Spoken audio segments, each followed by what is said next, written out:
कहाँ जा रहे हो? नीम करोली, कैची धाम। चलो पहुंच के बताते हैं। जय बाबा नीम करोली जी की। तो हम लोग निकल पड़े हैं घर से और दिल्ली से हम लोग जा रहे हैं बस पे। तो बस जो है वो है फ्लिक्स बस। बस आ गई है, 11 बजे की बस थी और 10:30 पौने 11 बस लग गई थी। बस अच्छी थी, बहुत ज़्यादा ये नहीं कह सकते कि वैसी थी। हमारी सीटिंग्स बस थी और सबसे अच्छी बात पता है क्या थी? टाइम पर चली और टाइम पर ही इसने वहाँ पहुँचाया। जिस जगह इसने बोला कि हम रुकेंगे इतने बजे, उतने बजे ही रुका। तो ये अंदर से हमारी बस का व्यू है। अच्छी थी, कंफर्टेबल इसकी सीट्स थी। आप लोग जाएं तो इस बस को आप ज़रूर इंजॉय कर सकते हैं। और पूरे 1 बजे बस ने हमें रोका आगे चलकर फ्रेश वगैरह होने के लिए कि चाय पानी पीनी है पी लीजिए, ये सब कुछ। तो हम लोग पहुँचे शिवा का ढाबा। तो वहाँ पर हमने आधा घंटा बस रुकी थी तो हमने तो सिर्फ चाय पी, क्योंकि खाना खाकर हम घर से ही निकले थे।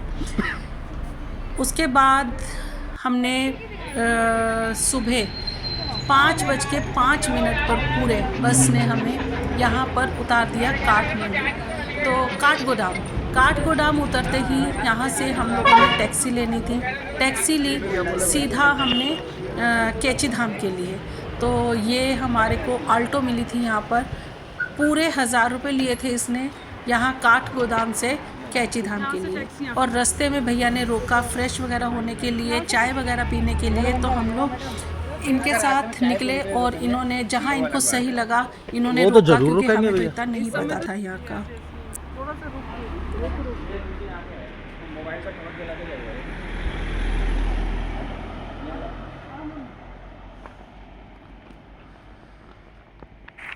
तो ये भैया लेकर आए हमें यहाँ पर ढाबे में।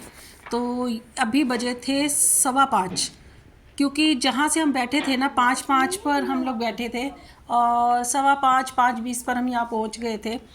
और आप देखिए यहाँ पर ना सुबह बताते हैं ये 4 बजे से ही तैयारी शुरू हो जाती है यहाँ पर। चाय की, ब्रेड पकोड़े की, दूसरे पकोड़े हो गए, मैगी खानी है। और सबसे ज़्यादा मुझको तब लगा जब इन्होंने बोला कि यहाँ पर ना चने की बहुत अच्छी ना खुशबू आ रही थी। तो मैंने पूछा भैया आप ये क्या बन रहा है जो बड़ी अच्छी खुशबू आ रही है? तो इन्होंने बोला चने। तो मेरा तो ना मन कर गया कि पहले मैं देखूं। और ये काले चने थे। इन्होंने 3 बजे से ही कह रहे हैं हम चने की तैयारी कर देते हैं। ब्रेड पकोड़े के साथ भी काले चने देते हैं, आपने पराठे खाने तो भी आपको काले चने देते हैं। और चने सच में बहुत टेस्टी थे, मैंने टेस्ट करके देखे। उधर चाय बन रही थी, ढाबा नीट एंड क्लीन था और भाभी देख रही थी बेल।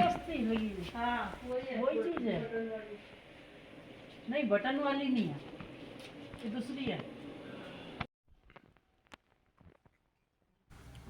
चाय पीकर हम निकले तो आगे था पायलट बाबा का आश्रम।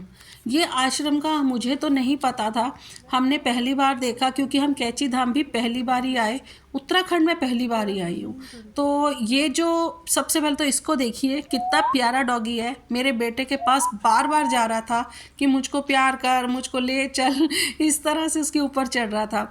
तो ये जो पायलट बाबा का जो आश्रम है ना, हमने कभी नहीं देखा था।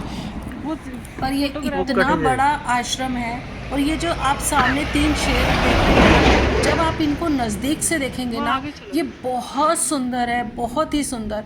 बाहर बहुत बड़ी बड़ी मूर्तियाँ लगी हुई थी और अंदर ये जो मेन तो जो है ना, ये जो शेर देखकर मेरे को एकदम अट्रैक्शन जैसे होती है ना, तो मैंने देखा, पास जाके भी देखा, बहुत ही सुंदर लग रहे थे। इनकी आँखों में बड़ी चमक थी। तो बाहर भी बहुत सारी मूर्तियाँ लगी हुई थी। और ये देखिए श्री पायलट आश्रम धाम। तो ये कहते हैं कि जिन्होंने ये पायलट बाबा आश्रम इसलिए डाला है क्योंकि ये पायलट थे पहले और अभी इनकी डेथ को 1 साल के आसपास हो गया है। और इस तरीके से ये आश्रम जो है ना बहुत सुंदर है रोड पर है, एकदम रोड पर है और एकदम घुमाव वाली रोड है। तो आप लोग जब भी वीडियो वगैरह बनाना थोड़ा बच के, क्योंकि एकदम जो है ना बस वगैरह कुछ भी आ सकता है। तो ये जो डॉगी है ना, इसको देखकर ना मेरे को अपनी जिम्मी की याद आ गई, क्योंकि जिम्मी जो है ना वो हमारा भी एक डॉगी है, बड़ा प्यारा सा वाइट सा। इसको भूख लगी थी तो इसको हमने बिस्किट खिलाए और फिर बिस्किट सारे यहाँ पर रख कर ना हम लोग निकल लिए, क्योंकि ये बहुत प्यार कर रहा था और जब जानवर इतना प्यार करता है ना तो छोड़ा नहीं जाता। अब हम लोग नहा धोकर और अपनी कैची धाम पर हम पहुँच गए, जिसका मेरे को 8 महीने से इंतज़ार था कि मेरे को दर्शन करने हैं। बहुत लंबी लाइन, मतलब बहुत लंबी लाइन नहीं थी, बिल्कुल ऐसा रश नहीं था, क्योंकि सोमवार था ना, मंगलवार को रश ज़्यादा होता है। तो हम लोग पहुंच गए कैची धाम। तो मैं पहले इधर चली गई, फिर सबने बोला इधर नहीं, इधर से जाना है, क्योंकि वो वापस आने वालों की है, ये जाने वालों की है। तो मैं वापस आई, मेरे को भाभी ने बोला इधर आ जाओ, तो इधर से फिर हम लोग वापस गए। और अंदर ना आपको मोबाइल वगैरह सब बिल्कुल मना है, आराम से जाइए, दर्शन करिए, मेडिटेशन करिए, हनुमान चालीसा पढ़िए।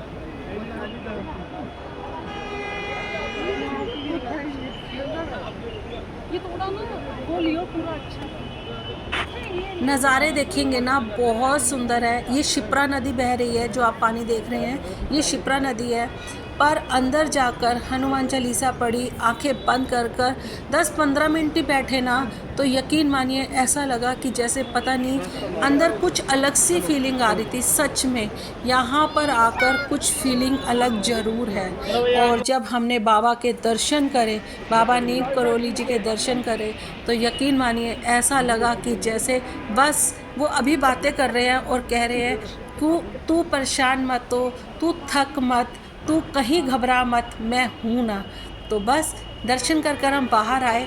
मैंने बाबा जी का स्वरूप लिया, क्योंकि मेरे मन में था कि मैं बाबा जी का स्वरूप अपने घर लेकर ज़रूर जाऊंगी। तो मैंने लिया, इनको दर्शन कराए। और आपको मैं बताऊं, वहाँ पर जो आप प्रसाद लेकर जाते हैं, या मैंने जैसे ये स्वरूप लिया, तो आपको वहाँ पर ऐसा नहीं है कि प्रसाद लड्डू वगैरह लेके वो खुद चढ़ा रहे हैं। वो कहते हैं खोलो और यहीं से उनको दिखाओ तो भोग लग गया। तो इस तरीके से बहुत सिस्टमेटिकली था, बहुत अच्छा था। आने का बिल्कुल मन नहीं कर रहा था, पर आना तो वापस था। और यहाँ पर अगर आप लोग नहीं आए ना, तो ज़रूर आइएगा। बहुत पावरफुल जगह है, बहुत अच्छी जगह है। इतनी अच्छी फीलिंग्स थी, और दर्शन करने के बाद ना मन ऐसा हो गया जैसे संतुष्ट हो जाता है। बहुत अच्छा था। तो जो नीम करोली बाबा नहीं आया, वो ज़रूर आए कैची धाम। और वीडियो अगर अच्छी लगी हो ना, तो आप औरों के साथ भी शेयर करें।